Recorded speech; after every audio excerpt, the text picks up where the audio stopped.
I witnessed a murder while undercover. The killer was my police captain's son. When they teach you about maintaining cover at the academy, they never prepare you for watching someone die while you pretend not to care. I've been sitting on this story for 7 years, but yesterday's verdict finally makes it possible to tell. I spent 16 months undercover infiltrating a college drug ring per not street dealers but privileged kids with connections moving serious weight across 3 universities. My real name, badge, and history were locked away. Even my apartment was rented under my cover identity, Justin, a community college dropout with a talent for logistics. 4 months in, I was invited to a lake house party reserved for the inner circle. That's where I met Brandon Tert, the supplier's right-hand man and the son of Captain Richards, my direct supervisor who had personally approved this operation. I recognized him immediately from department picnics and the framed photo on Richard's desk. Brandon had no idea who I really was, but I knew exactly who he was. Some the police captain's son who was supposedly attending law school across the country. I considered backing out reporting the conflict, but by then I'd gained critical access. If I disappeared, months of work would collapse. I decided to continue but avoid direct involvement with Brandon. That worked until the night everything went wrong. We were at another lake house party when a dispute erupted between Brandon and a rival dealer named Marco. It started as typical drug territory posturing but escalated when Marco threatened to expose Brandon's operation to Daddy. I watched in horror as Brandon's face transformed. He grabbed a boat paddle and swung it full force into Marco's temple. Marco collapsed, blood pooled beneath him while music blared around us. "Get him into the boat," Brandon ordered. 2 guys lifted Marco's limp body. I could tell he was already dead. Brandon looked directly at me. "Justin, you are coming too." I had no service to call for backup, no weapon, no way to intervene without blowing my cover and likely becoming the second body in that boat. I helped load Marco into the vessel, my hands trembling as they smeared with his blood 3 miles out. They weighted Marco's body and dropped him into the lake. I pretended to be unfazed, even accepting a beer afterward, while we watched the water settle as if nothing happened. The next day I requested an emergency extraction, citing unexpected complications. I didn't mention Brandon. I told myself I needed to process what happened before deciding how to report it. In my debrief, Captain Richards praised my work but said we lacked sufficient evidence for arrests.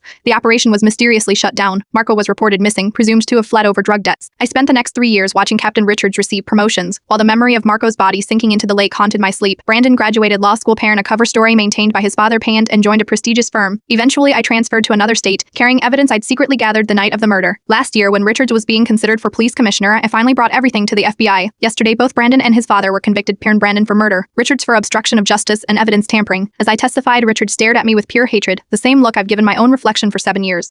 The hardest part wasn't witnessing the murder. It was living with my choice to stay silent while wearing a badge that's supposed to stand for justice. They call me a hero now in the department, but heroes don't help load dead bodies into boats. Paris don't spend years hiding evidence while killers walk free. Sometimes surviving undercover means living with the person you had to become to do it.